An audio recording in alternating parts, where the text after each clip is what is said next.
الحمد لله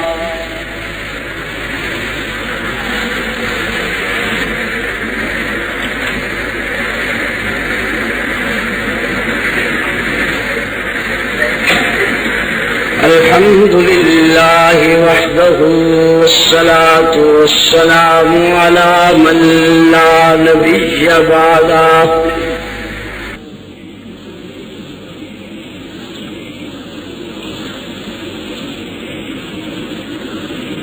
وعلى آله وأصحابه الذين أوفوا عهده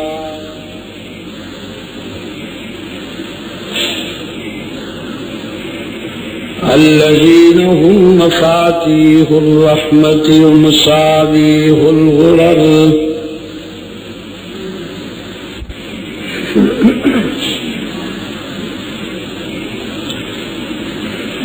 أعوذ بالله من الشيطان الرجيم بسم الله الرحمن الرحيم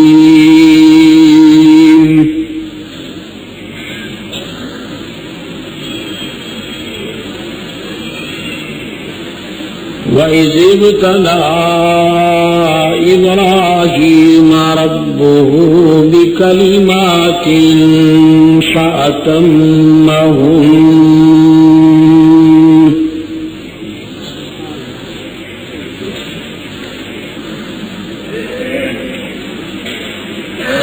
قَالَ إِنِّي جَاعِلُكَ لِلنَّاسِ إِمَامًا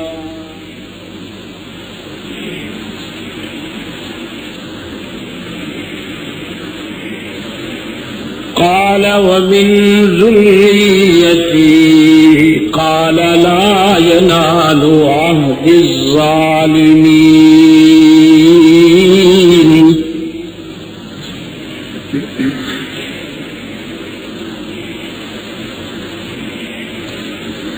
وقال الله تعالى في مقام آخر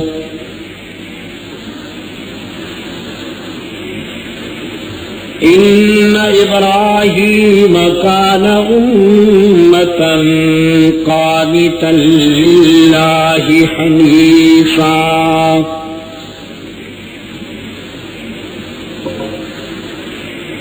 ولم يك من المشركين شاكرا لأنعمه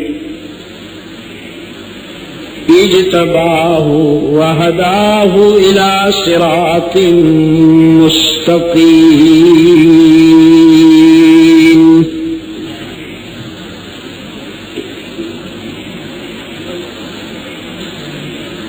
وقال الله تعالى في مقام آخر وجاهدوا في الله حق جهاده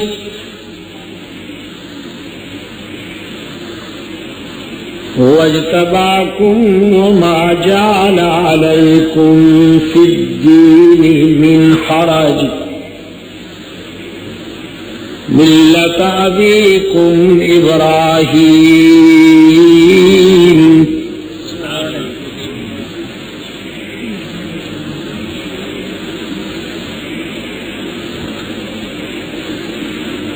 هو سماكم المسلمين من قبل وفي هذا ليكون الرسول شهيدا عليكم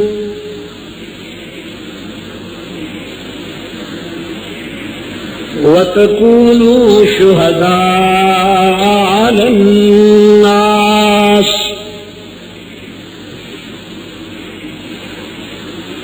فأقيموا الصلاة وآتوا الزكاة واعتصموا بالله هو مولاكم فنعم المولى ونعم النصير صدق الله مولانا العظيم. وعن معاوية بن أبي سفيان رضی اللہ تعالی عنہما قال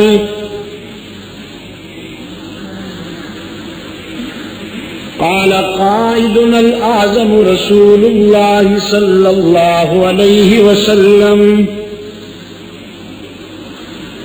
من يرد الله به خيرا يفقهه في الدين وصدق رسوله النبي الأمي الكريم ونحن على ذلك لمن الشاهدين صدر اجلاس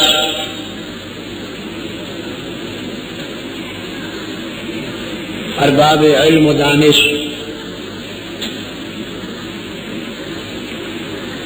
محترم بزرگوں اور عزیز دوستوں، آج 10 جولائی 1989 ہم یہاں اوکارا پنجاب پاکستان میں دعوت و تبلیغ کی نسبت سے جمع ہیں۔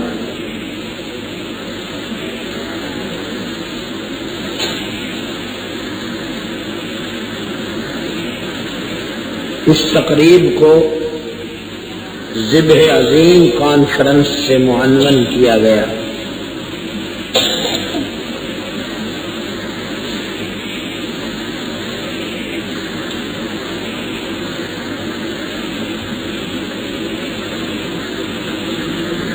ٹائٹل کو ملحوظ رکھتے ہوئے موضوع کا خیال کرتے ہوئے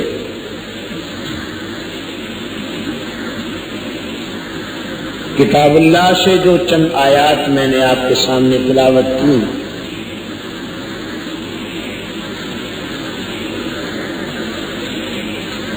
یہی ہماری آج کی گفتگو کی بنیاد ہے۔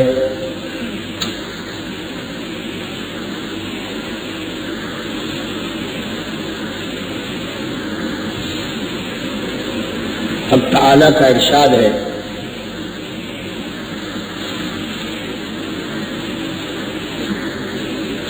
ہم نے اپنے خلیل کی دوستی کو نکھارنے کے لیے آزمائش کی بھٹی میں ڈالا۔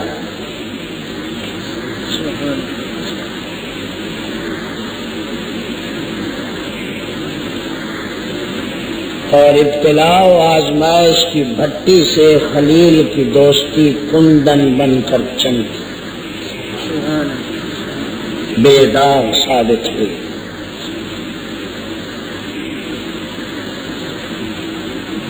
راہ وفا میں خلیل نے وہ معیار قائم کیا کہ ہم نے اسے منصب امامت عطا کیا۔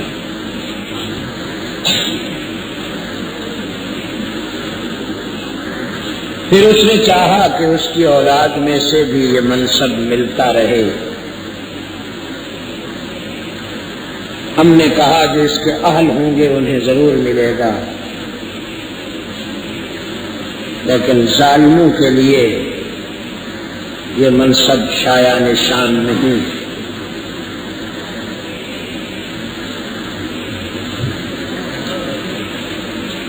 ہمارے ہاں اس شخص کو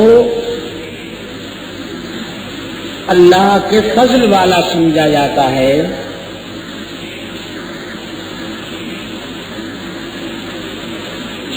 جو مال و دولت،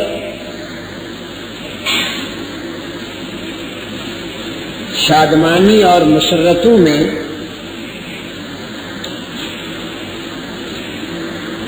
ہمیں نظر آتا ہے۔ ہم کہتے ہیں یہ بڑے اللہ کے فضل والا آدمی ہے۔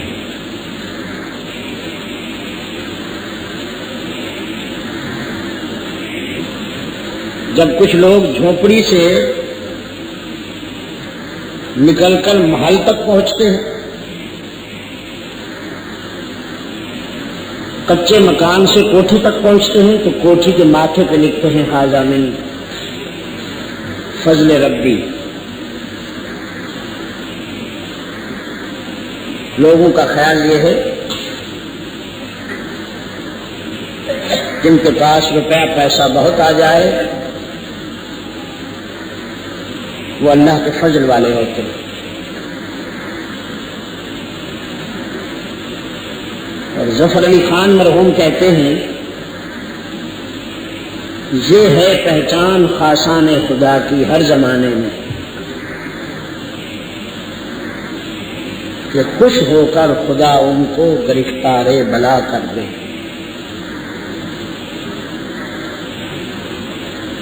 یہ ہے پہچان خاصان خدا کی ہر زمانے میں کہ خوش ہو کر خدا ان کو گرفتار بلا کر دے.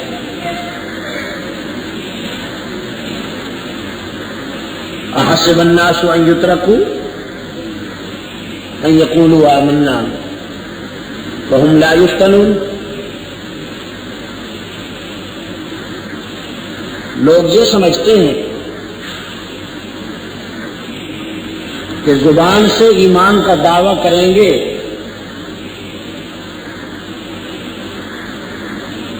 اور کامیاب ہو جائیں گے.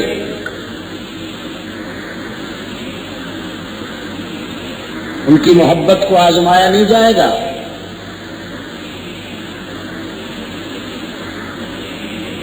حسب الناس کا جو حمزہ ہے استفہامی، یہ استفہام انکاری ہے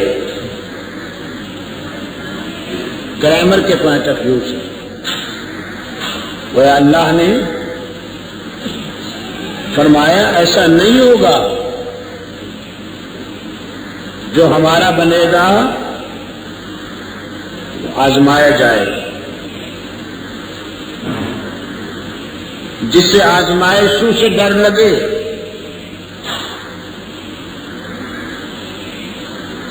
وہ ہماری چاہت کے سفر میں آئے کیوں.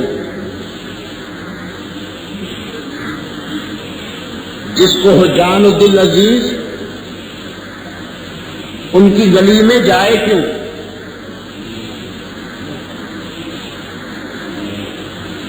جس کو ہو جان و دل عزیز ان کی گلی میں جائے کیوں.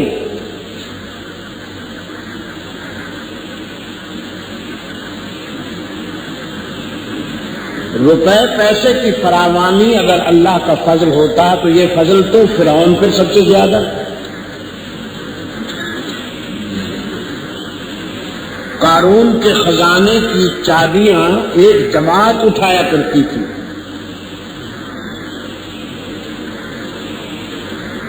ایک فرد نہیں، ایک جماعت اٹھایا کرتی تھی.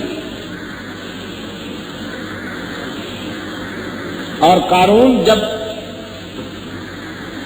ٹھاٹ سے نکلا کرتا تھا تو سطحی نظر والے کہتے تھے تو بڑا خوش نصیب ہے، تو بڑا خوش نصیب آدمی.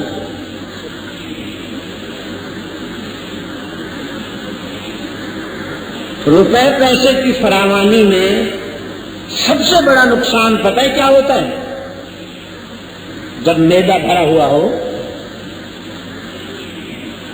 جب جیب بھری ہوئی ہو تو سب سے بڑا نقصان ہے.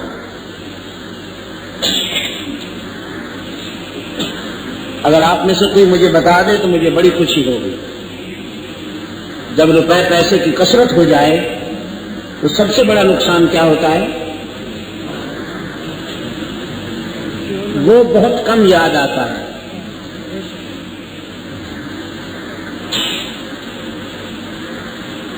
سب سے بڑا نقصان.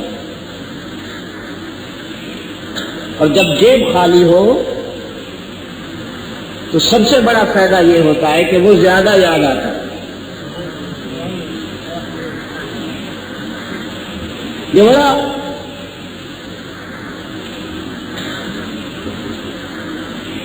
خاموش سا تجزیہ ہے، بہت خاموش سا تجزیہ. سوچتے رہیے گا ضمیر کی دنیا میں.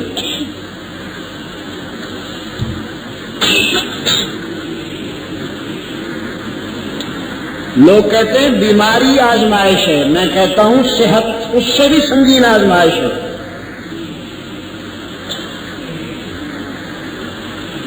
لوگ کہتے ہیں غربت آزمائش ہے، میں کہتا ہوں تمول اور ثروت اس سے بھی سنگین آزمائش ہے۔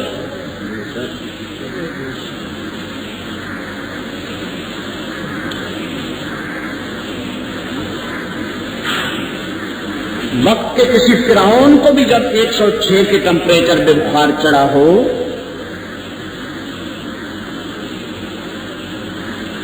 تو اس کی زبان پر اللہ کا نام بے ساختہ آتا ہے، یا اللہ رحم کر۔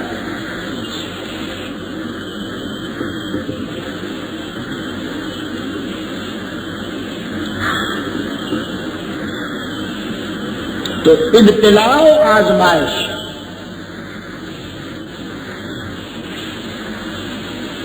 چاہتوں کے سفر میں فطری ہے۔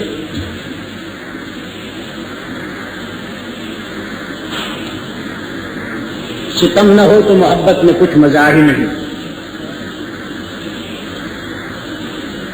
جفا جو عشق میں ہوتی ہے وہ جفا ہی نہیں، ستم نہ ہو تو محبت میں کچھ مزہ ہی نہیں۔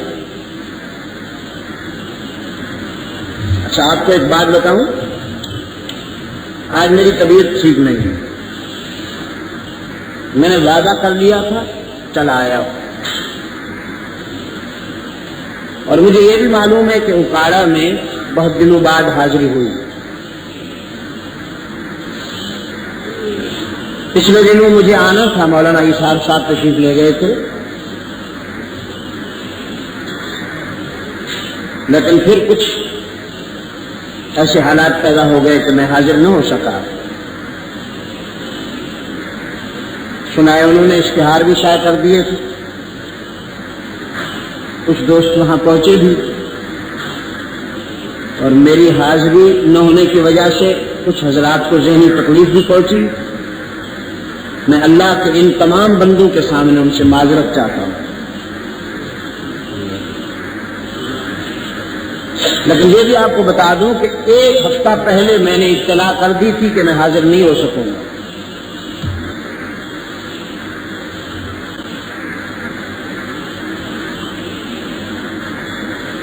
جسم میرا بیمار ہے، لیکن انشاءاللہ روح جب قرآن کے سفر میں زیادہ پیما ہوگی تو مجھے بھی احساس نہیں رہے گا کہ جسم پہ کیا گزر رہی ہے۔ خدا کرے کہ آپ بھی قرآن کریم کی کیف و مستی میں وہی استفادہ کر سکیں جو اہل نظر کے شایان نشان ہوتا ہے۔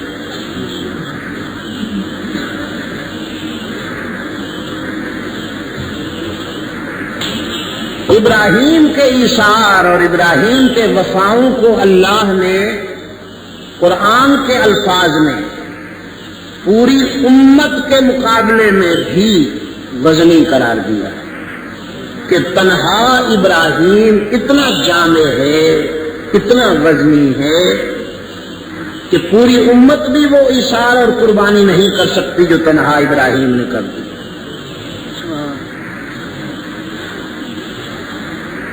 ان ابراہیم کان نبیًا نہیں فرمایا کہ وہ تو ہے ہی، اس میں تو شک ہی نہیں۔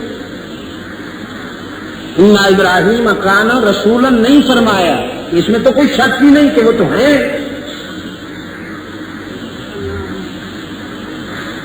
فرمایا ان ابراہیم کان امۃ قانتا للہ حنیفا۔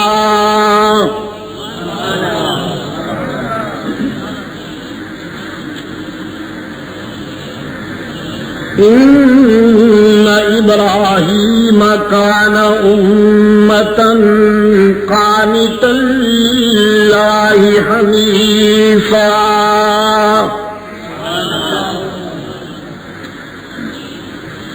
یقیناً اکیلا ابراہیم قربانی اور ایثار کی اتنی عظیم تاریخ مرتب کر گیا کہ پوری امت بھی وہ کام نہیں کر پائے گی جو اکیلے ابراہیم نے کر دیا.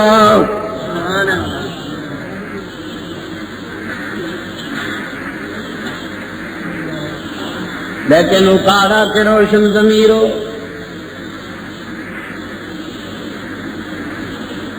اللہ آپ کو قرآن کا فہم نصیب فرمائے.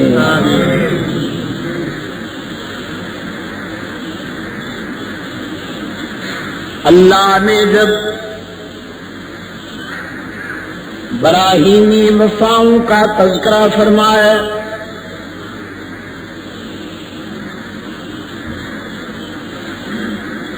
وفائے خلیل کی جو ادا اللہ کو سب سے زیادہ پسند آئی، پتہ ہے وہ کیا ہے؟ فرمایا وَلَمْ يَكُ مِنَ الْمُشْرِكِينَ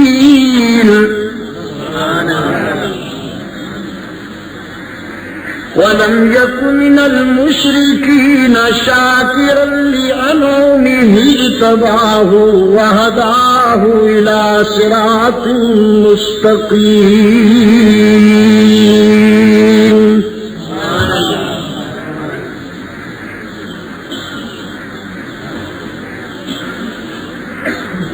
خلیل کی وفاؤں میں سے سب سے زیادہ پسندیدہ ادا اللہ کو یہ لگی کہ میرا خلیل ہر جائی نہیں یکجائی تھا.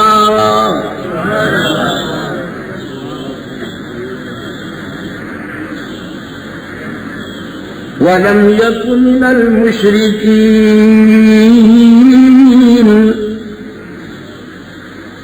خلیل کیا تھا؟ ہر جائی نہیں. صرف یکجائی کہنے سے بات نہیں بنے گی، نفی بھی کرنی ہوگی. آپ صرف اس بات پر زور لگاتے ہیں نا کہ پازیٹو ہونا چاہیے، نیگیٹو کی نفی بھی ہوگی پھر پازیٹو آئے گا. وَلَمْ يَكُ مِنَ الْمُشْرِكِينَ. میرا ابراہیم ہر جائی نہیں یک جائی تھا. جنہیں سمجھ میں آئے وہ کہیں. ابراہیم ہر جائی نہیں یک جائی تھا، حلوائی نہیں شیدائی تھا،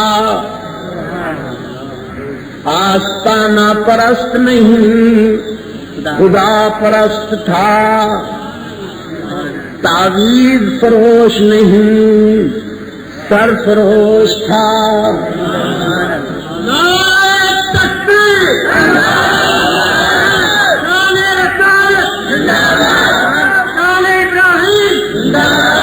وَلَمْ يَكُ مِنَ الْمُشْرِكِينَ. مجاور نہیں مجاہد تھا. قبرستان کا مرد نہیں مرد میدان تھا. طاغوتی قوتوں کے مقابلے میں زندگی کا ایک ایک لمحہ گزار دیا اس امام المجاہدین نے. حجروں میں بیٹھ کر تعویذ بیچ بیچ کر روحانیت کے لبادہ میں سادہ لو مسلمانوں کی جیبیں صاف کرنے والوں، تمہیں ابراہیم کا نام لینے سے حیا ہی نہیں آتی. کتنے بین الاقوامی جھیٹ ہو.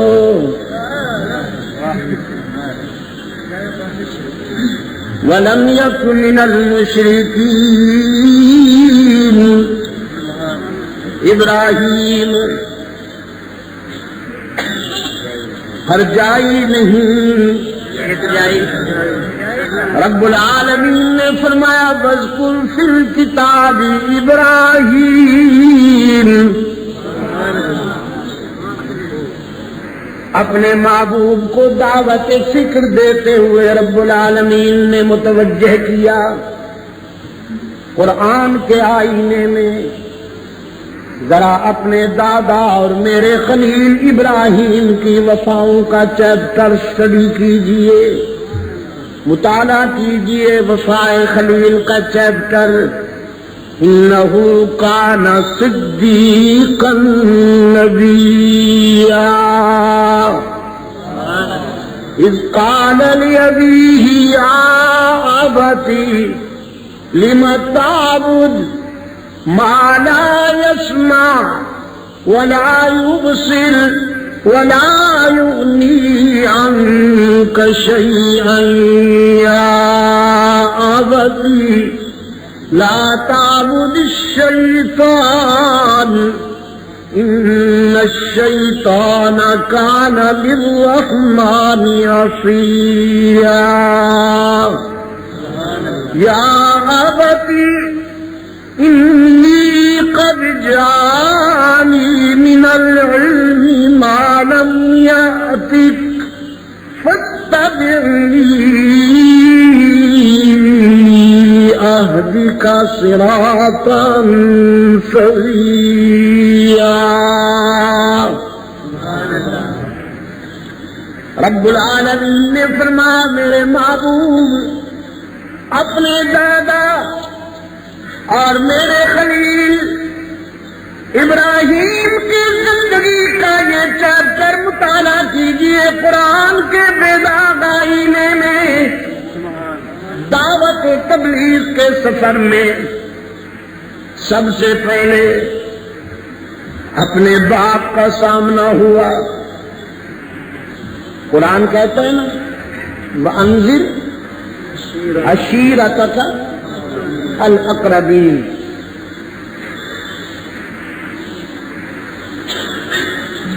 اصلاح کی مہم اپنے گھر سے شروع فرمائیے، اور ہم دوسروں کے آنکھوں کے تنکے تلاش کرتے پھرتے ہیں، اپنی آنکھ کا شیطیر نظر نہیں آتا۔ ہماری کیا بات، تم بہت بڑے لوگ، دوسروں کی آنکھوں کے تنکے ہمیں نظر آتے ہیں، اپنا شیطیر نظر نہیں آتا۔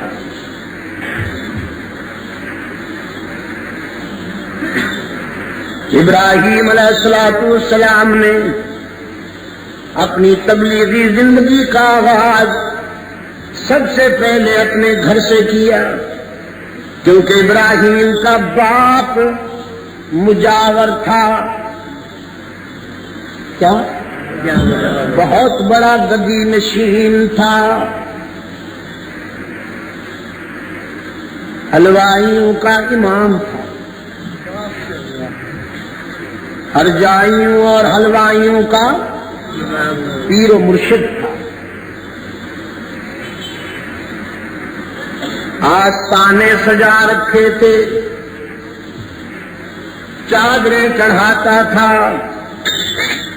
جھنڈیاں لہراتا تھا، رنگین لباس پہنتا تھا، اور لوگوں کو ایکسپلائٹ کرنے کے لیے کہتا تھا یہ اللہ کے پیارے ہیں، تمہاری سنتا نہیں، ان کی ٹھکراتا نہیں، تمہاری ان کے آگے، ان کی اللہ کے آگے۔ بہت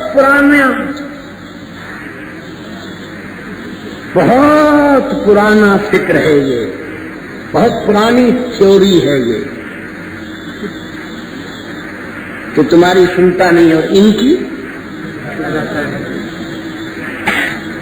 اسلام کی تعلیمات کا بنی نوع انسان پر یہ بہت بڑا احسان ہے کہ اسلام نے صدیوں پرانے اس بیمار فکر کی نفی کرتے ہوئے انسان کو اعتماد دلایا کہ جس کی کوئی نہیں سنتا اس کی وہ سنتا. میں نے افریقہ کے ایک سیاستدان سے پوچھا، وہ کرسچنیتی سے اسلام کی طرف آیا تھا.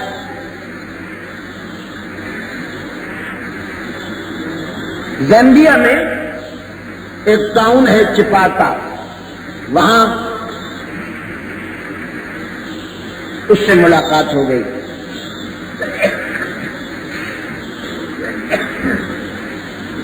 ملاوی، تنزانیہ، کانگو، زائر، روڈیشیا، یہ جو قریبی ممالک تھے افریقہ، ان کا جوڑ تھا ہمارے الیاسی لشکر کے سپاہیوں کا. تو اس نے مجھے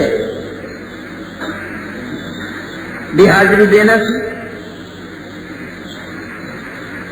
وہ آ کر مجھ سے ملا، ایک سیافام عیسائیت کو چھوڑ کر مسلمان ہوا تھا. میں نے اس سے پوچھا تمہیں اسلام کی کس ادا نے متاثر کیا؟ تم کرسچنیتی کو چھوڑ کر اسلام میں آئے ہو، کس ادا نے تمہیں اسلام کی متاثر کی؟ کہنے لگا جی جو تو اسلام کی ہر ادا دل نشیں ہے، اسلام کی ہر ادا متاثر کرتی ہے، لیکن سب سے زیادہ مجھے اسلام کی اس بات نے متاثر کیا کہ اسلام میں اللہ سے رابطہ قائم کرنے کے لیے تنکوں کے سہاروں کی ضرورت نہیں پڑتی. آپ غور سے سن رہے ہیں نا؟ اسلام میں اللہ سے رابطہ قائم کرنے کے لیے تنکوں کے سہاروں کی ضرورت نہیں پڑتی. اب میں نے اس سے پوچھا وہ کیسے؟ کہنے لگا جی جب ہم عیسائی تھے تو کلیسا میں بیٹھے ہوئے پادری ہم سے کہتے تھے تم تو گناہگار ہو، دنیا کمانے میں لگے رہتے ہو، تمہاری اللہ نہیں سنتا. ہم کلیسا میں بیٹھنے والے ہیں، اللہ سے ہر وقت ہمارا تعلق رہتا ہے، ہم اللہ سے قریب ہیں، تمہاری سنتا نہیں اور ہماری ٹھکراتا نہیں. تو اگر تم نے اللہ کو خوش کرنا ہے تو پہلے ہمیں خوش کرو.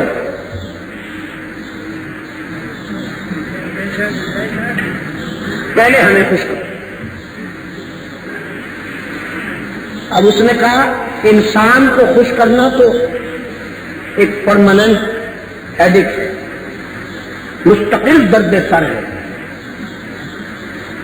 انسان کبھی کوئی ڈیمانڈ، کبھی کوئی تقاضا، کبھی کوئی چونچلا، کبھی کوئی ہم ان کو خوش کرنے میں لگے رہتے تھے پادریوں کو، کیونکہ انہوں نے ہمارے ذہن میں یہ بات اتار دی تھی کہ اللہ تمہاری نہیں سنتا، ہم اللہ کے قریب ہیں، تم ہمیں خوش کرو گے تو ہم تمہاری بات اللہ تک پہنچائیں گے.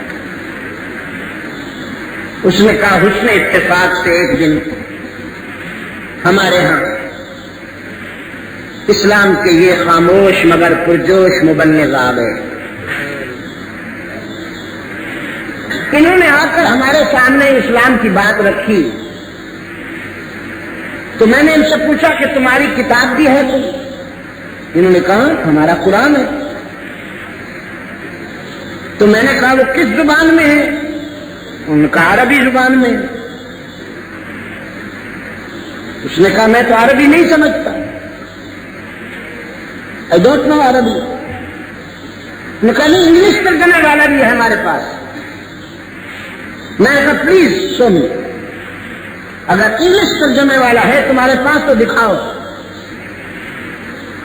اب انہوں نے جب قرآن کریم مجھے دیا، اور اتفاق یہ کہ جب میں نے قرآن کو کھولا تو قرآن کھولتے ہی یہ آیت سامنے آ گئی.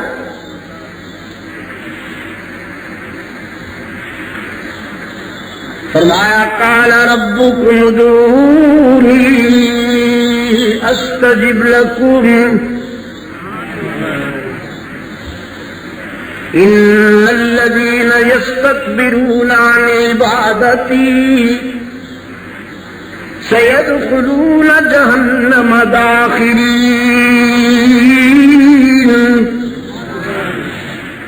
تمہارا رب پکارتا ہے تمہیں، میرے سامنے دامن پھیلاؤ، میرے حضور اشک بہاؤ. جب ساری دنیا کی عدالتوں کے دروازے بند ہو جاتے ہیں اس وقت اس کی عدالت کا دروازہ کھل جاتا ہے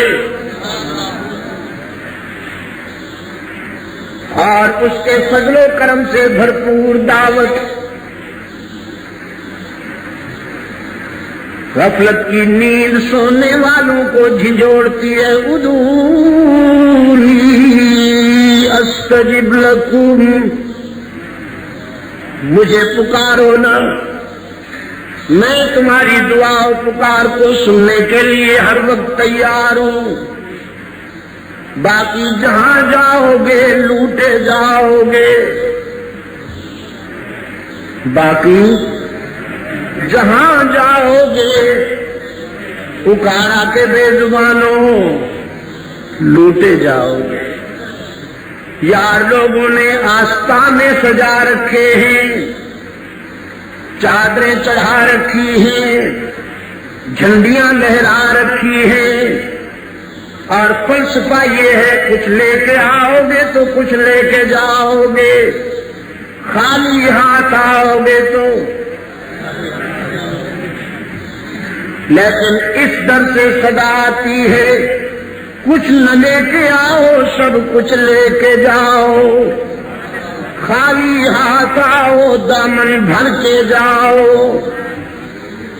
فرمایا باز آ باز آ، ہر آ کے ہستی باز آ، گر کافرو گبرو بت پرستی باز آ.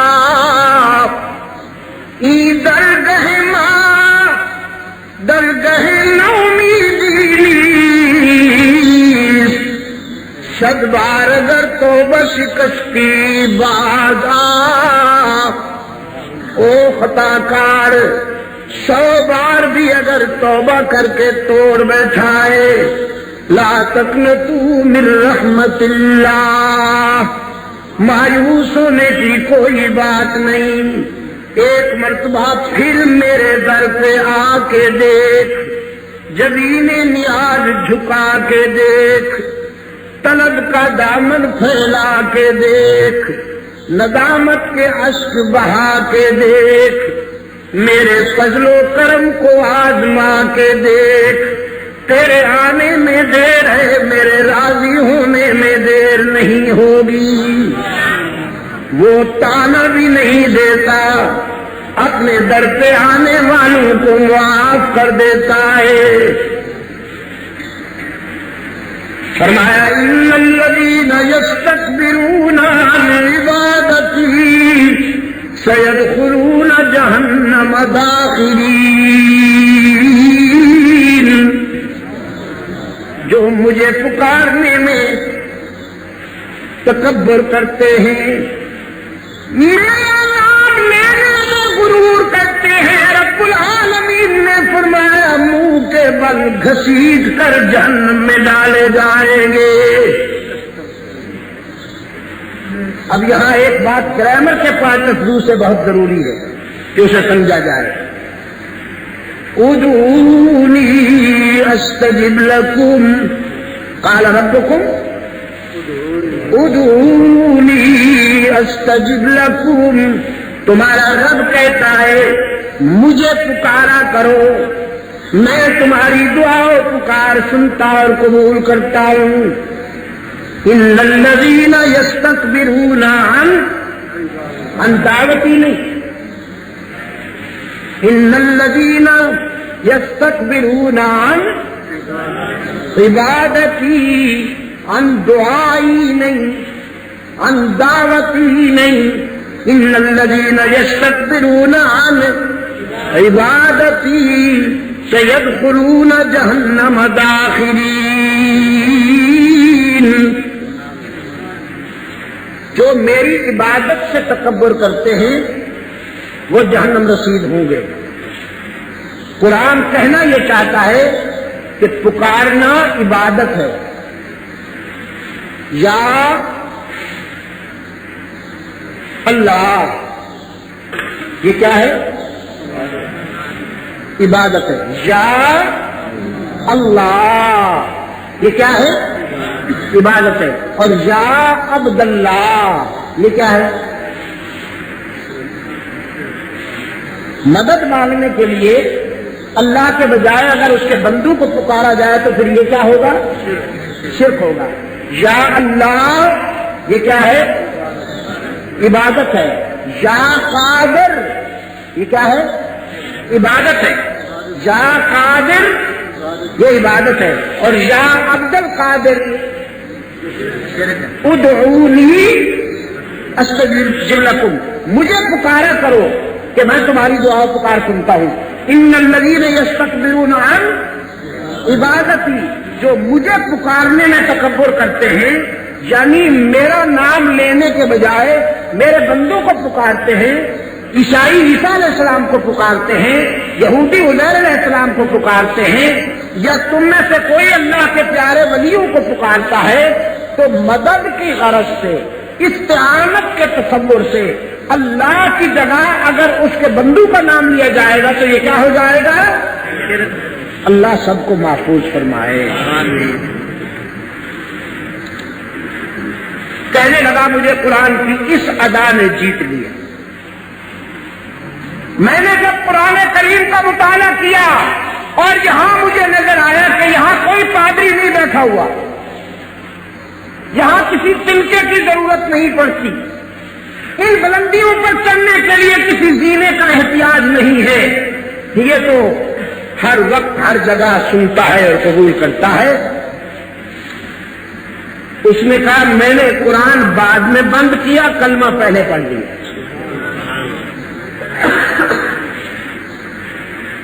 پتہ ہے میں نے کیا کہا؟ اے اللہ اسے یہی رکھنا، یہ کہیں ہمارے ہاں نہ آ جائے، اگر یہاں آ گیا تو اس کو کلیسا میں بیٹھے ہوں اسے بھی بڑے بڑے بروکر نظر آئیں گے، یہ کہیں مایوس ہو کر پھر اباؤٹ ٹرن نہ ہو جائے، جہاں سے آئے وہیں نہ واپس چلا جائے۔ سب سے پہلے ابراہیم علیہ السلام نے اپنے باپ کو دعوت دی، اللہ کی توحید کی دعوت سب سے پہلے کس کو دی؟ فرمایا یا ابتی لم تعبد ما لا يسمع ولا يبصر ولا يغني عنك شيئا۔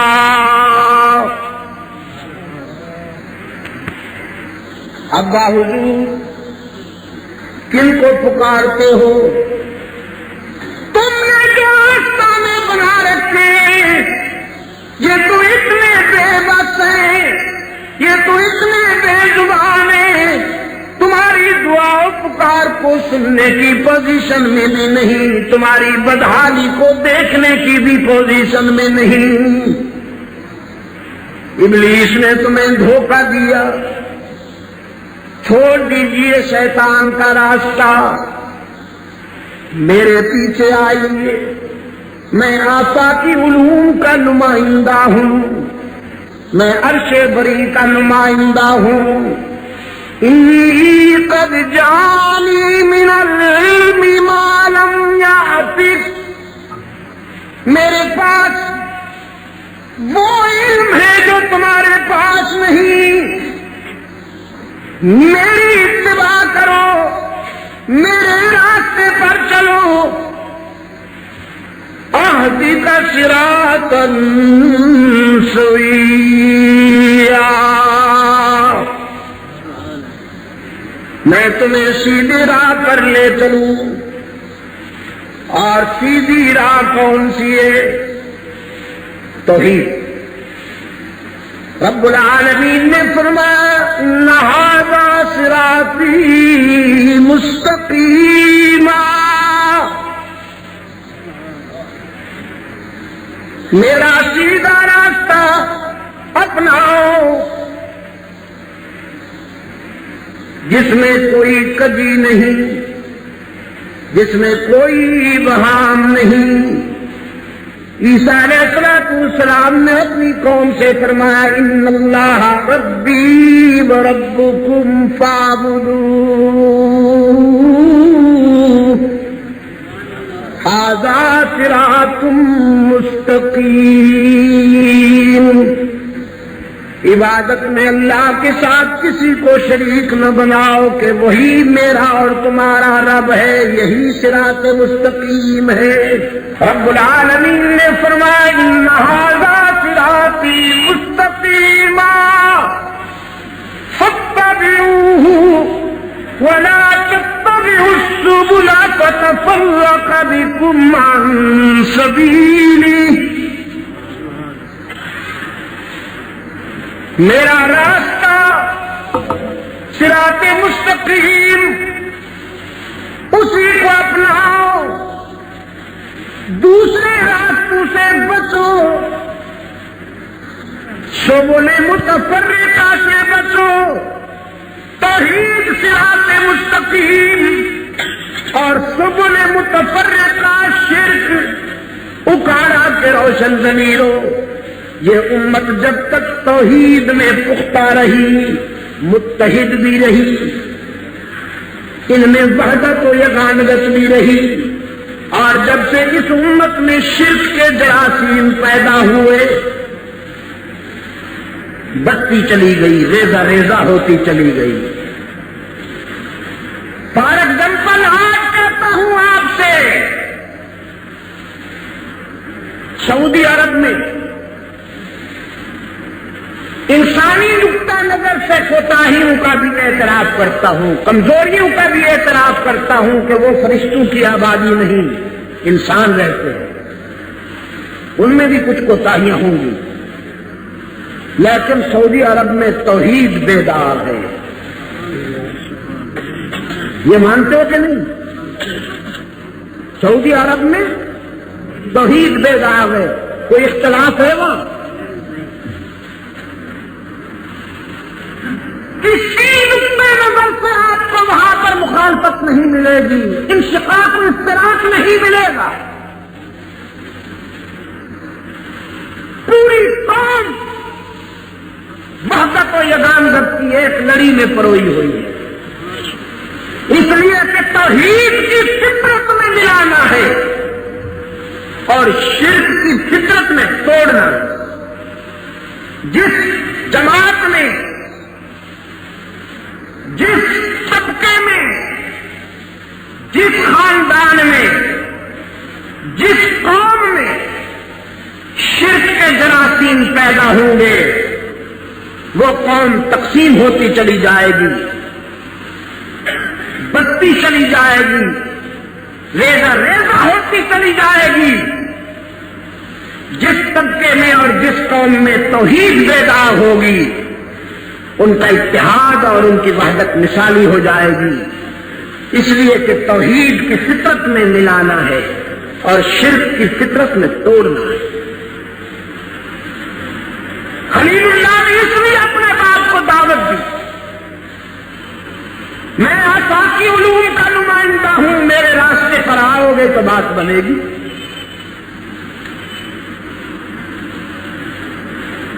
مانا، آذر نے مانا، کیوں؟ پیٹ وابستہ تھا، آستانوں سے پیٹ وابستہ۔ یاد رکھیے، ذہن بیمار ہو تو اس کی اصلاح ہو سکتی ہے، جب فکر چھو کر کھا رہا ہو تو اس کی اصلاح ہو سکتی ہے، لیکن جس سلسلے سے معدہ وابستہ ہو جائے، بہت کم ایسا ہوتا ہے کہ وہ لوگ پھر آئیں۔ انتڑیاں جب وابستہ ہو جائیں، مفادات وابستہ ہو جائیں، بہت مشکل ہوتا ہے کہ وہ اس راستے کو چھوڑ دیں۔ بلکہ دھمکی دی،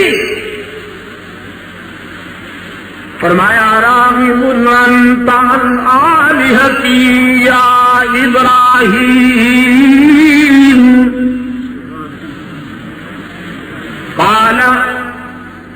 أراغب أنت عن آلهتي يا إبراهيم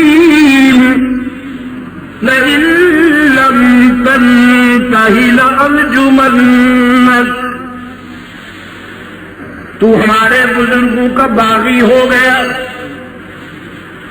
تو ہمارے بزرگوں کی نفی کرتا ہے، ان کی شان میں گستاخی سے باز نہیں آتا.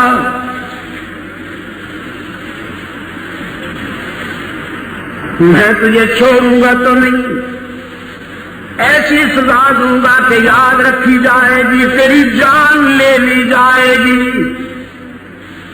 پکارا والو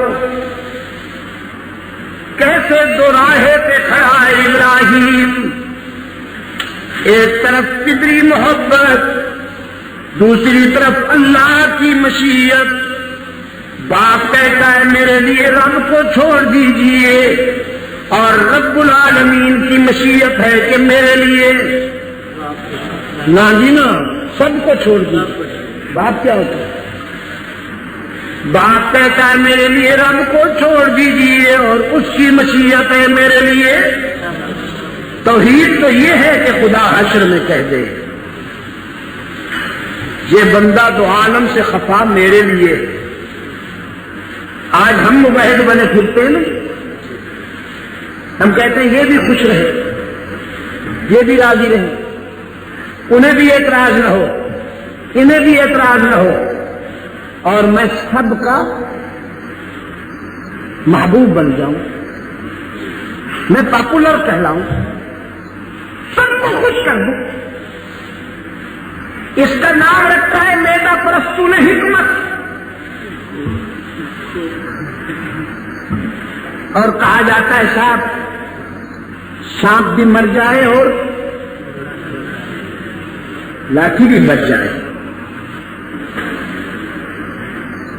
طاقت نے آگ جلائی، ابراہیم علیہ السلام نے چھلانگ لگائی. لاٹھی بچانی چاہیے یا لاٹھی سے بے نیاز ہو گئے؟ طاقتی قوتوں نے آگ جلائی اور صداقت کے علمبردار نے چھلانگ لگا دی. لاٹھی بچانی چاہیے یا لاٹھی سے بے نیاز ہو گئے؟ بولتے کیوں نہیں ہو؟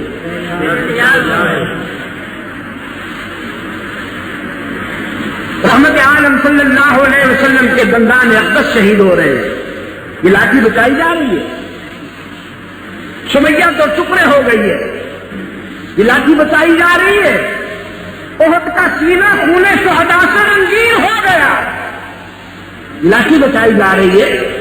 وطن چھوڑ کر ہجرت کر کے مدینہ جا پاتے ہیں، لاٹھی بچائی جا رہی ہے.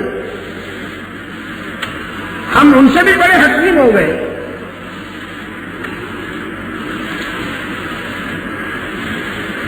ہمیں بہت طریقہ آتا ہے جی تبلیغ کا. ہم بڑے صاحب موعظہ حسنہ ہیں اور بڑے صاحب حکمت. ہم ساتھ بھی مارنا جانتے ہیں اور لاٹھی بھی نہیں. بابو نہیں، مداحنت کے بادشاہ ہے، کتمان کے بادشاہ ہے. احقاق کے حق پر ابطال باطل نہیں کیا، مفادات کی تکمیل کی ہے، میدے کو بھرا ہے،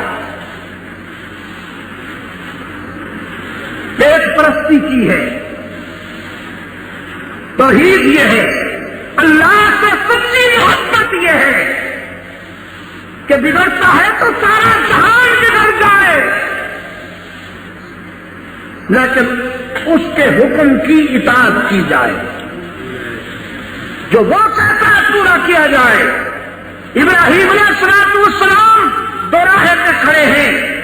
باپ کہتا ہے میرے لیے رب کو چھوڑ دو، اور رب چاہتا ہے میرے لیے سب کو چھوڑ دو. ابراہیم نے باپ کے لیے رب کو چھوڑا یا رب کے لیے سب کو چھوڑا؟ اور اسوہ خلیل معیار بن گیا ملت اسلامیہ کے لیے تا قیامت. جب قرآن کہتا ہے وجاہدوا فی اللہ حق جہادہ ملت ابیکم ابراہیم ابراہیم تو اسوہ ابراہیمی مثال بن گیا اور معیار بن گیا.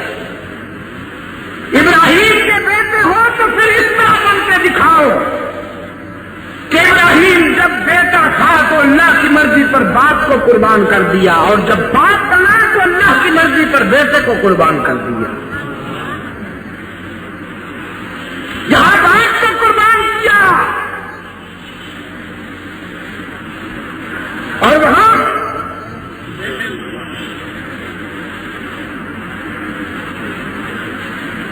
فرمایا یا بنی انی ارا فی المنام انی اذبحک فانظر ماذا تری.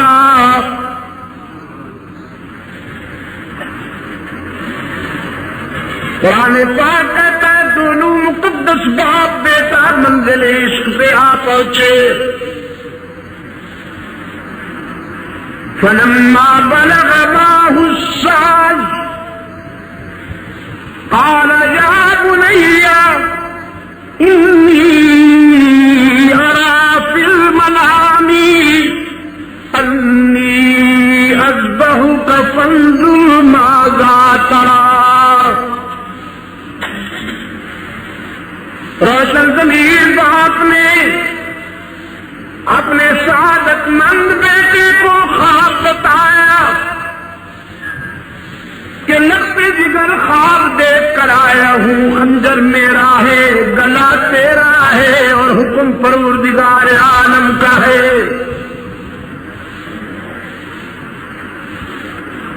اپنے دل کی کتاب سے اس کی تعبیر بتائیے. سعادت مند اسماعیل نے، سعادت مند بیٹے نے تعبیر ڈھونڈنے میں تاخیر نہ کی، آنکھیں بند کر کے نعرہ لگایا یا ابتی افعل ما تؤمر افعل ما ترانی. کہ آپ نے جو خواب دیکھا ہے پورا کیجیے.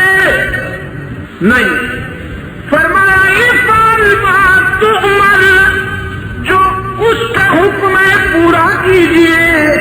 خلیل نے تو خواب بیان کیا تھا لیکن اسماعیل کی فراست سمجھ گئی کہ پیغمبر کا خواب بھی وہی ہوا کرتا ہے.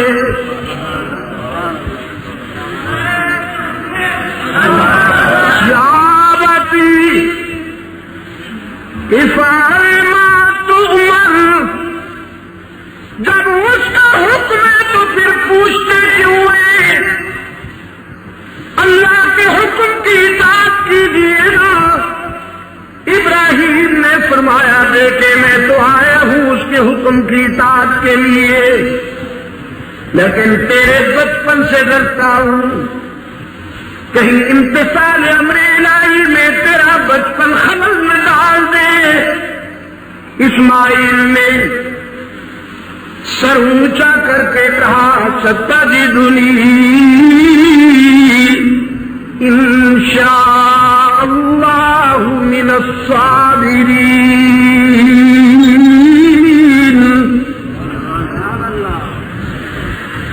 میری رگوں میں بھی تو آپ کا خون دوڑ رہا ہے. میں بھی کسی مجاور باپ کا بیٹا نہیں، حلوائیوں کی اولاد تو نہیں، کسی کبھی نشین کا بیٹا تو نہیں. میں بھی تو خلیل کا فرزند ہوں، میری رگوں میں بھی تو آپ کا خون دوڑتا ہے. خنجر چلا کے دیکھیے،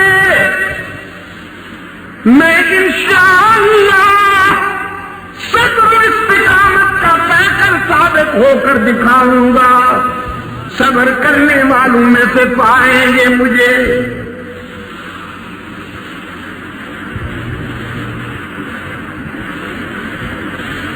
انداز دیکھیے، ارادہ پختہ ہے، ضمیر کی گہرائیوں سے اظہار ہو رہا ہے سب کچھ کا. لیکن انشاءاللہ زبان پر رہا، اس سے دور نہیں ہوئے. پیغمبر کی فراست پہ قربان جاؤں،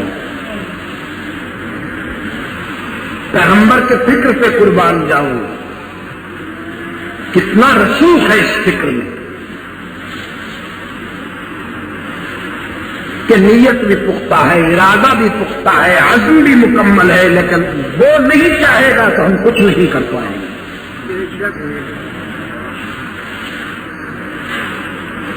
اس لیے تو اقبال نے پوچھا، یہ فیضان نظر تھا یا کہ مکتب کی کرامت تھی؟ اچھی چیز ہے مکتب، میں انکار نہیں کرتا ہوں،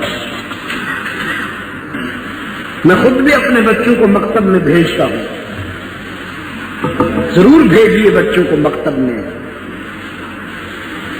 لیکن ڈپینڈ نہ کیجیے، مکتب پر ڈپینڈ مت کیجیے، فیضان نظر سے بھی انہیں مالا مال کیجیے، اہل نظر کے ہاں بھی انہیں بچھائیے کہ جو نظر کرتی ہے وہ کتاب نہیں کرتی. خواجہ باقی باللہ نے دیکھا نا کسی کو کنز الدقائق پڑھ رہے تھے، فرمانے لگے در کنز ہدایہ نہ تما دید خدارا، آئینہ دل دین کہ کتابیں بے حزینے. کنز ہدایہ پڑھتے ہو اچھی بات ہے، لیکن کبھی کبھی کتاب دل کی ورق گردانی بھی کیا کرو کہ جو علوم اس میں ہے وہ لائبریریوں میں نہیں. فرمایا یہ فیضان نظر تھا یا کہ مکتب کی کرامت تھی، سکھائے کس نے اسماعیل کو آداب فرزندی. خود عرض کیا ابا حضور آپ بھی تیار ہو کے آئے ہیں، میں بھی تیار ہوں، لیکن یہ دونوں رشتے بہت نازک ہیں. بیٹے کے چہرے میں بھی بلا کی کشش ہوتی ہے اور باپ کی نگاہوں میں بھی انتہائی شفقت ہوا کرتی ہے. باپ کی نگاہ جیسی شفیق نگاہ نہیں اور بیٹے کے چہرے جیسا محبوب چہرہ نہیں. ایک بادشاہ نے کہا تھا نا اپنے صفائی کرنے والے کو، جاؤ اور کائنات میں جو حسین ترین بچہ ہو، خوبصورت ترین بچہ ہو، وہ لے کے آؤ. وہ گیا اور اپنے کال کلوٹے بچے کو پکڑ کے لے آیا. منافقت نہیں کی نہیں، سچی بات کہی، اپنے کال کلوٹے بچے کو پکڑ کے لے آیا. بادشاہ نے پوچھا لائے ہو؟ کہنے لگا ہاں لایا. دیکھ نہیں رہے لایا تو؟ اس نے کہا میں نے کہا تھا دنیا میں جو خوبصورت ترین بچہ ہو، جو حسین ترین بچہ ہو وہ لے کے آؤ، اور تم یہ لے کے آؤ. وہ غریب آدمی کہنے لگا بادشاہ صاحب آپ نے یہ نہیں کہا تھا کہ آپ کی نظر میں جو خوبصورت ہو وہ لے کے آؤ، آپ نے تو کہا تھا جو تیری نظر میں خوبصورت ترین بچہ ہو وہ لے کے آؤ. تو میری نظر سے دیکھو تو اس سے بہتر تو کوئی خوبصورت بچہ نہیں ہے، میرے نزدیک ساری کائنات میں سے حسین یہی ہے. بس بات صرف اتنی ہے کہ میری نظر سے دیکھو.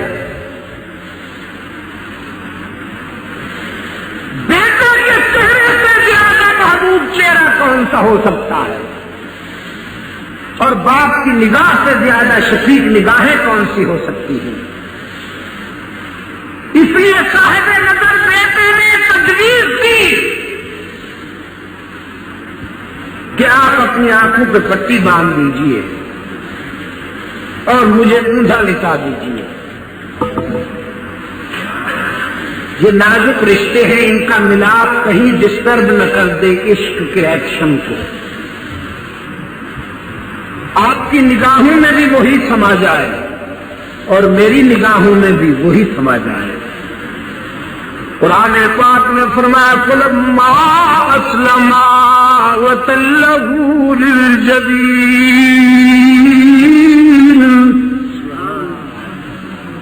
دونوں باپ بیٹا تیار ہو گئے. ابراہیم گلا کاٹنے کے لیے اور اسماعیل گلا کٹوانے کے لیے دونوں تیار ہو گئے. رب العالمین نے فرمایا وَفَدَيْنَاهُ بِذِبْحٍ عَظِيمٍ. گلا تو کٹا لیکن اسماعیل کا نہیں. ایک جانور کا گلا کٹ گیا. ہم نے اپنے پروگرام کے مطابق اسماعیل کا گلا بچا لیا. اس کی جگہ ایک جانور کا گلا ہم نے کٹنے دیا. ابراہیم نے گلے کا خون اپنے ہاتھوں پہ محسوس کیا کیونکہ گلا تو کٹا تھا. اپنے ہاتھوں سے خون محسوس کیا. دل ہی دل میں خوش ہوئے.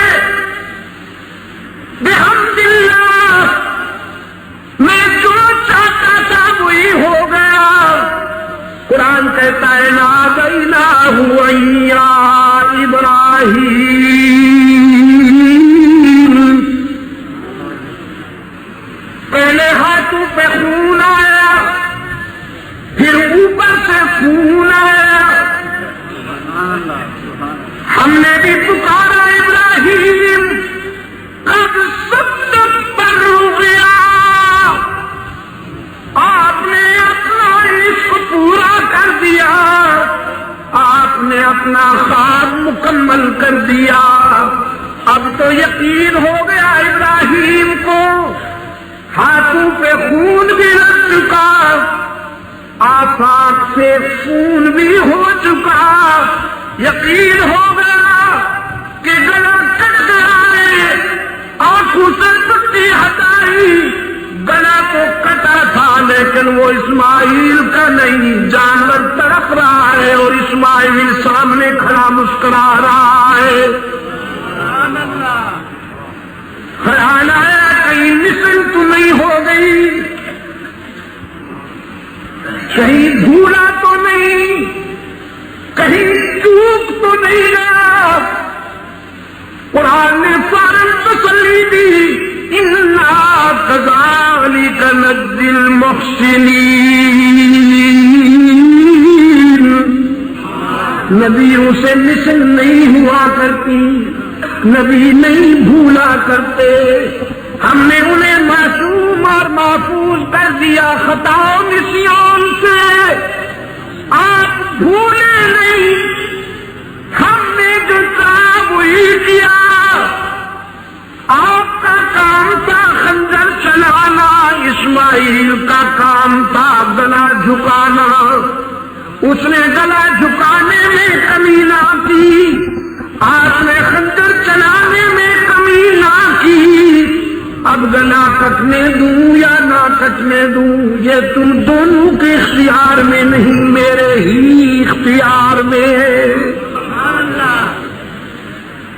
پکارا والو مختار کل اللہ کے سوا کوئی نہیں. وہی صاحب اختیار ہے. فعال لما یرید ہے. جو چاہتا ہے وہی کرتا ہے. خدا کے لیے مجھے بتائیے, اسماعیل خلوص کے ساتھ گلا کٹوانا چاہتے تھے یا انہیں پتہ تھا کہ گلا نہیں کٹے گا؟ اگر انہیں پتہ تھا کہ گلا نہیں کٹے گا تو قربانی کیا ہوئی؟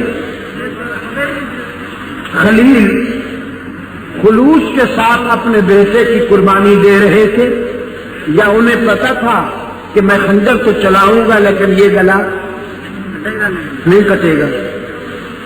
انہیں پتہ تھا؟ پھر پوچھئے ان ڈھکوسلا بازوں سے یہ عشق و محبت کی کون سی قسم ہے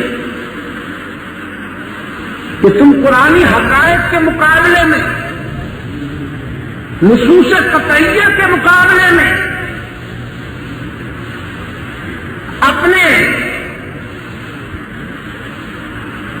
من گھڑت تصورات کو لاتے ہو، ہوم پروڈکشن، خانہ ساز تصورات کو لاتے ہو کہ جس طرح اللہ عالم غیب ہے اسی طرح انبیاء بھی علام الغیوب ہوتے ہیں۔ قرآن کریم نے جگہ جگہ اس حقیقت کو واضح کیا ہے کہ علام الغیوب اللہ کے سوا کوئی نہیں، پیغمبر عالم وحی ہوتے ہیں، عالم غیب اللہ کے سوا کوئی نہیں، پیغمبر عالم وحی ہوتے ہیں، بذریعہ وحی اللہ جو چاہتا ہے اپنے پیغمبروں کو بتاتا ہے، اور وہ نہ بتائے تو نہیں جانتے۔ انبیاء علیہ السلام اور رسول وہی جانتے ہیں جو اللہ انہیں بتائے۔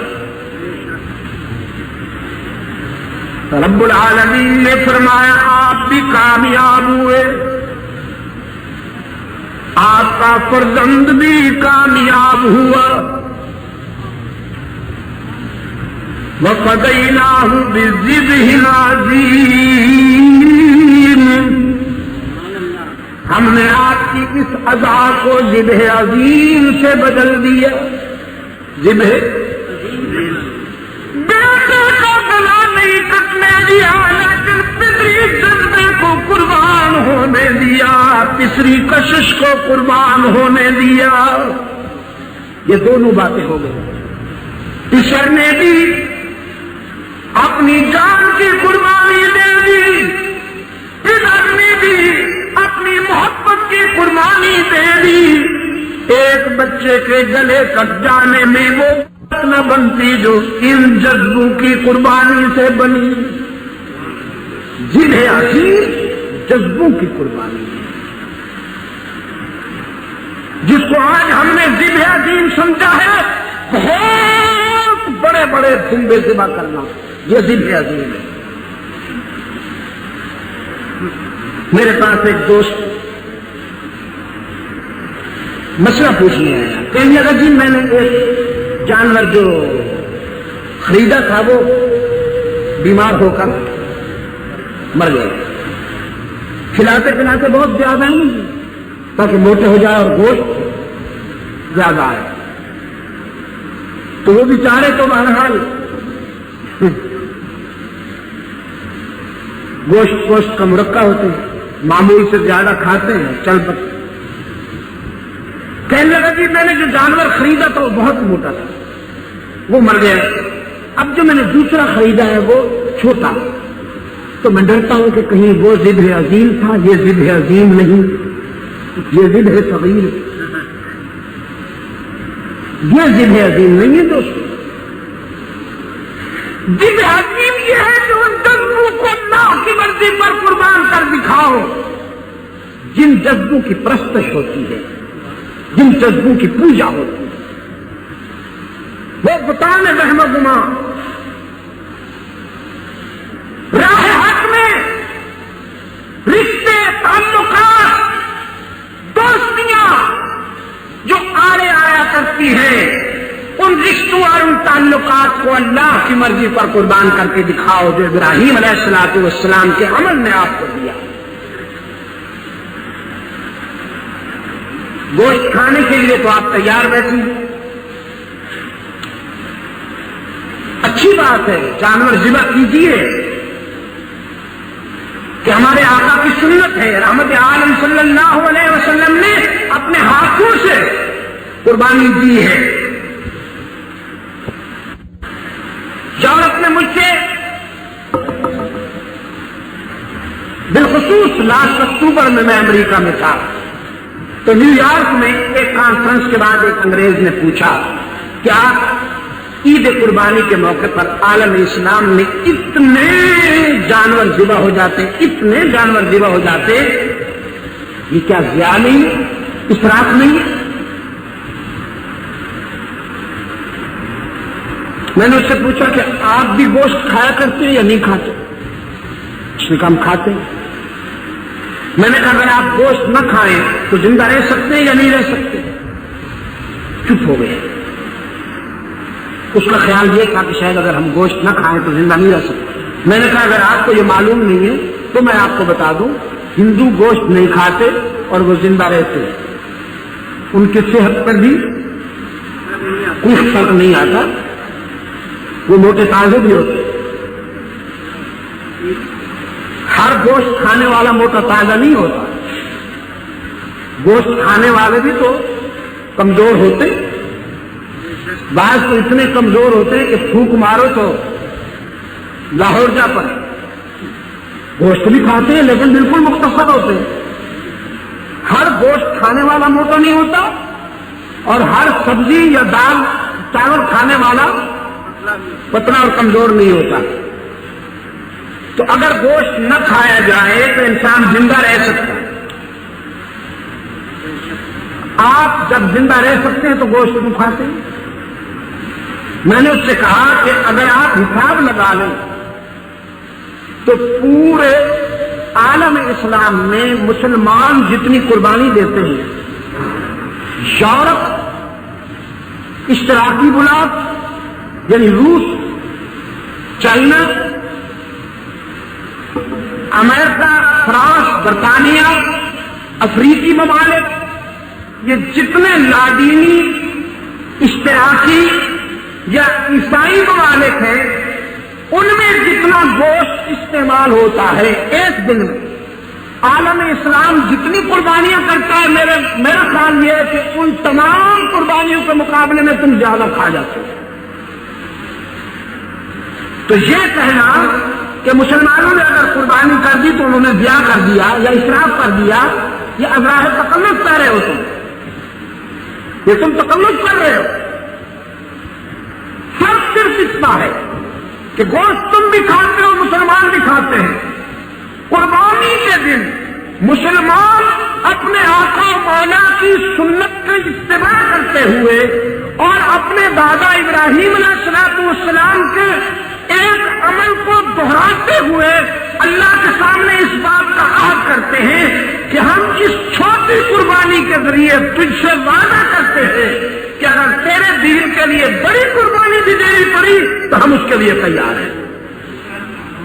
یہ ہے قربانی کا فلسفہ۔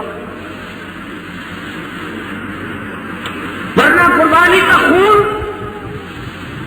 مٹی میں مل جاتا ہے، قربانی کی کھالیں وہ ماہر لوگ لے جاتے ہیں۔ بہت کم ایسے خوش نصیب ہیں کہ جن کی قربانی کی کھالیں دینی اداروں میں جاتی ہوں، دینی مراکز میں جاتی ہوں، ورنہ عموماً آج کل تو یہ ایک بہت بڑا سلسلہ چل نکلا ہے۔ بہت ساری سیاسی پارٹیوں کا انحصار انہیں کھالوں پہ ہے، تو ان کی کھال اتارتے ہیں اور سیاست کرتے ہیں۔ آپ سمجھے کہ نہیں؟ کراچی میں مجھے دوستوں نے بتایا، میں ابھی جون میں جب وہاں حکومت کانفرنس کے سلسلے میں گیا تھا تو دوستوں نے بتایا کہ قربانی کی کھالوں کی بکنگ کے لیے ابھی سے لوگ ہمارے گھروں پہ آ رہے ہیں، رسیدیں پہلے دے کے جا رہے ہیں۔ حالانکہ ابھی ہم نے ارادہ ہی نہیں کیا کہ ہم گائے ذبح کریں گے یا بکرا ذبح کریں گے، کچھ ایسے ہی کہ جو اپنے پیسے باہر حجاج کے ہاتھوں بھیج رہے ہیں کہ تم مینا میں ہماری طرف سے قربانی کر دینا، لیکن انہوں نے کہا بس جس طرح بھی ہو یہ رسید لے لو، یعنی 2-3 مہینے پہلے بکنگ ہو رہی ہے۔ تو کھالے اس طرح کے ماہر لوگ لے جاتے ہیں، گوشت آپ کھا جاتے ہیں، خون مٹی میں مل جاتا ہے۔ اللہ کے ہاں جو بات پہنچتی ہے وہ آپ کے اندرون کا وہ احساس ہے جس کو قرآن کریم نے تقوی کا نام دیا۔ وَلَٰكِن يَنَالُهُ التَّقْوَىٰ مِنكُمْ نہیں يَنَالُ اللَّهُ لُحُومَهَا وَلَا دِمَاؤُهَا وَلَٰكِن يَنَالُهُ التَّقْوَىٰ مِنكُمْ۔ اللہ کو اس پر نظر رکھنا ہوتی ہے کہ تمہارے دل کی دنیا میں وہ احساس زندہ ہے کہ نہیں، جو احساس تمہیں موروثی طور پر ابراہیم علیہ السلام کی طرف سے ملا کہ تم ابراہیم کی اولاد ہو، اور ابراہیم کی زندگی یہ ہے کہ انہوں نے پوری زندگی باطل کے مقابلے میں گزار دی۔ آج ہم کیسی ملت ابراہیمی ہے کہ باطل مسلمانوں کو ضرب لگانے کے لیے ادھر فلسطین میں، ادھر افغانستان میں، ادھر کشمیر میں ضربیں لگا رہا ہے۔ کبھی آپ نے سوچا کہ فلسطین کی بیٹیوں پہ کیا گزر رہی ہے؟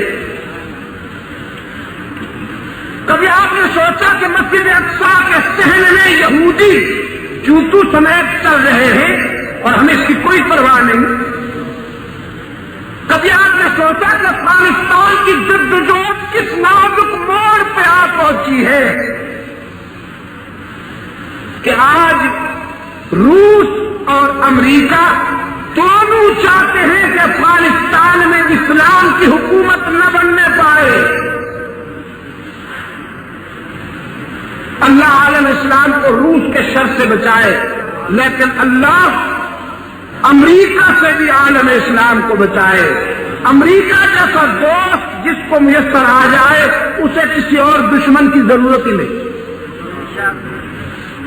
یہ اتنا اچھا دوست ہے کہ امریکہ جیسا دوست جسے مل جائے اسے کسی اور دشمن کی ضرورت نہیں رہتی۔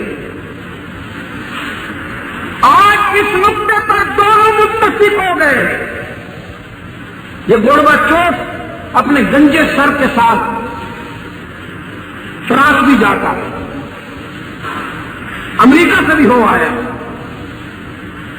برطانیہ سے بھی، بظاہر بٹے ہوئے ہیں۔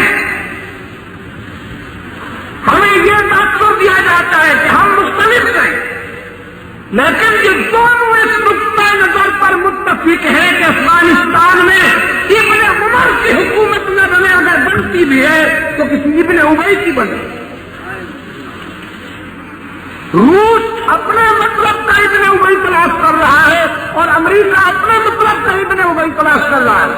دونوں چاہتے ہیں کہ یہاں ابن عمر نہ آنے پائے، ابن ابی آئے، کہ نام اسلام کا لے اور کام روس کا کرے یا امریکہ کرے، جس طرح یہاں ہوتا رہا۔ ہمارے ہاں کیا ہوتا رہا؟ بچو بچو کھائی جاؤ اس کو روڑا پائی جاؤ۔ ملک مسلمان، کتاب قرآن،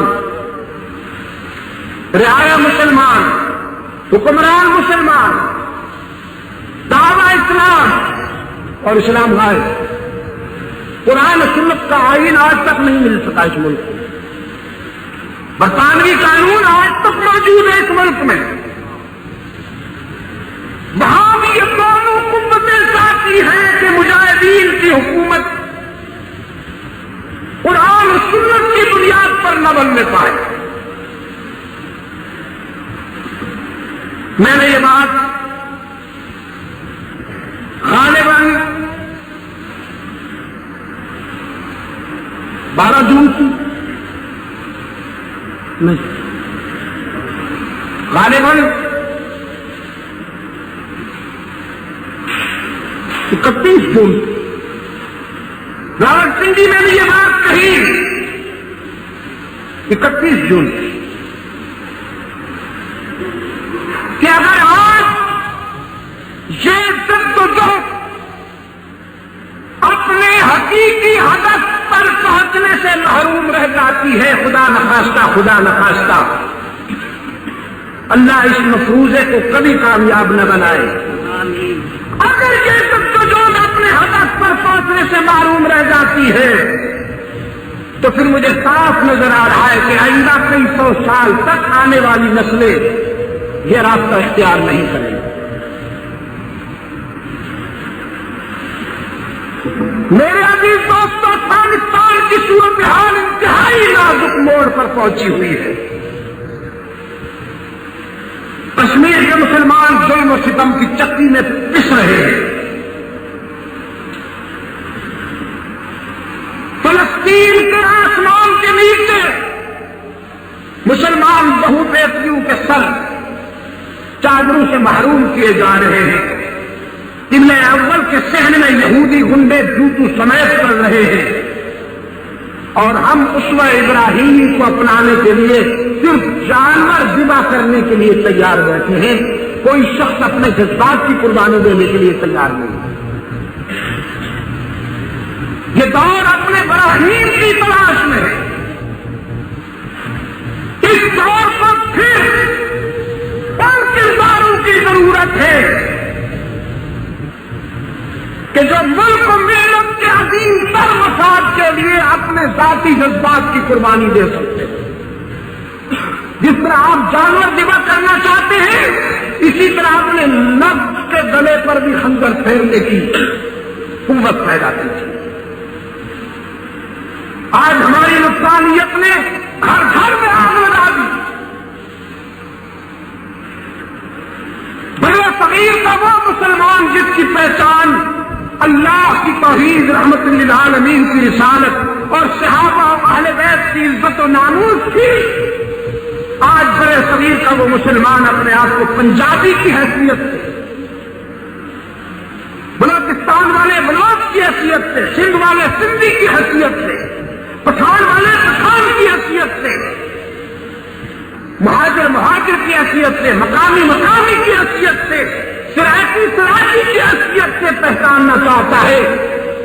وہ ہماری پہچان، جس پہچان نے ہمیں اس منزل تک پہنچایا تھا کہ ہم قرآن سنت پر مبنی آئین کے زیر سایہ زندگی گزاریں گے، وہ پہچان اتنی معدوم ہو گئی اور آنکھوں سے اوجھل ہو گئی کہ ہم پھر دور جہالت کی طرف پلٹ پڑے۔ میرے عزیز دوستوں، یاد رکھیے، اگر جغرافیہ اور زبان اور لباس قومیت کی بنیاد ہوتے تو ابراہیم علیہ السلام آدر سے، نوح علیہ السلام اپنے بیٹے کنعان سے، رحمت للعالمین اپنے چچا ابو لہب اور ابو جہل سے اعلان برات نہ کرتے۔ اسلام ان بتوں کی بنیاد پر قومیت کو استوار نہیں کرتا۔ اسلام کی قومیت یہ ہے کہ بلال حبش، شعیب ازرو، حبشے سے بلال چل کے آیا تو محمد عربی کی برادری میں شامل ہو گیا۔ روم سے سہیب چل کے آیا تو صدیق و عمر کی برادری میں شامل ہو گیا، اور ابو لہب و ابو جہل اگر رحمت للعالمین کے سر سے جدا ہو گئے تو ان کا کوئی تعلق نہیں محمد عربی کی برادری سے۔ اپنے اندر اخوت اور محبت کا وہ جذبہ پیدا کیجیے جو ہمیں ابراہیم علیہ السلام کو اسوہ حسنہ سے ملتا ہے۔ اللہ تعالی ہمیں اس معیار پر پورا اترنے والوں میں شامل فرمائے۔ میں بہت شکر گزار ہوں آپ تمام حضرات کا بھی، اور یہاں اس کمیٹی کے منتظمین حضرات کا بھی جن کی وساطت سے آپ سے ملاقات ہوئی ہے۔ میں اسی پر اتفاق کرتا ہوں اور اللہ سے دعا کرتا ہوں اللہ تعالی ہم سب کو دنیا اور آخرت میں کامیابی نصیب فرمائے اور عالم اسلام کی مدد فرمائے۔ انگلینڈ میں ہونے والے میرے بیانات کو یہ پشاور کے کچھ دوستوں نے جمع کر دیا ہے، جو دوست چاہیں یہ دعا کے بعد لے سکیں گے۔ اللہم صلی علی سیدنا محمد النبی الامی وعلی آلہ واصحابہ وبارک وسلم۔ ربنا آتنا فی الدنیا حسنۃ وفی الآخرۃ حسنۃ وقنا عذاب النار۔ ربنا ظلمنا انفسنا وان لم تغفر لنا وترحمنا لنكونن من الخاسرین۔ اللهم ثبتنا على صراط المستقيم، اللهم زينا بزينة الإسلام واجعلنا هداة مهتدين، نبر قلوبنا بنور الإيمان، اللهم أحسن أخلاقنا بنور القرآن۔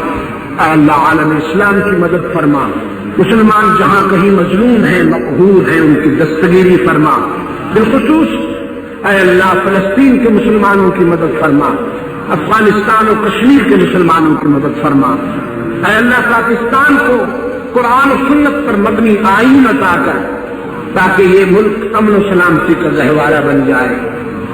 ہمیں یقین ہے کہ پاکستان کو اسلام کے سوا دنیا کی کوئی طاقت نہیں بچا سکتی، نہ ہمیں امریکہ بچا سکتا ہے، نہ روس، جیسا کہ میں نے پہلے عرض کیا، یہ دونوں ہمیں مٹانے کے لیے بے قرار ہیں۔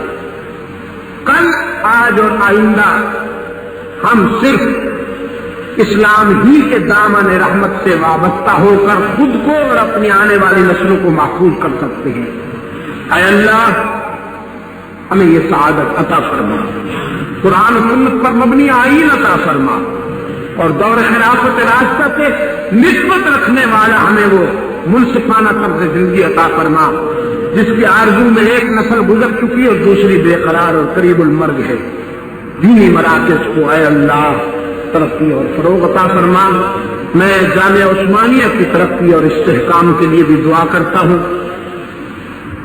ان در و دیواروں سے ہمیشہ قرآن و سنت کی صدائیں بلند ہوتی رہے، توحید و رسالت کے فکر انگیز نغمے بلند ہوتے رہیں، یہاں پڑھنے والے، پڑھانے والے، انتظام کرنے والے، معلمین، متعلمین، معاونین، منتظمین، ان سب کو ہے اللہ دنیا اور آخرت میں عزت و سربلندی نصیب فرما۔ میں آپ دوستوں کے لیے بھی دعا گو ہوں جو دور دراز سے اس پروگرام میں شرکت کے لیے تشریف لائے ہیں۔ اللہ تعالیٰ ہم سب کو دنیا اور آخرت کی عزت اور سربلندی نصیب فرمائے۔ میں بیماروں کی شفا کے لیے بھی دعا کرتا ہوں، اللہ تعالیٰ تمام روحانی جسمانی بیماروں کو شفا عاجلہ عطا فرمائے۔ گمراہوں کی ہدایت کے لیے دعا کرتا ہوں۔ وصلی اللہ تعالی علی خیر خلقہ محمد وعلی آلہ وصحبہ وبارک۔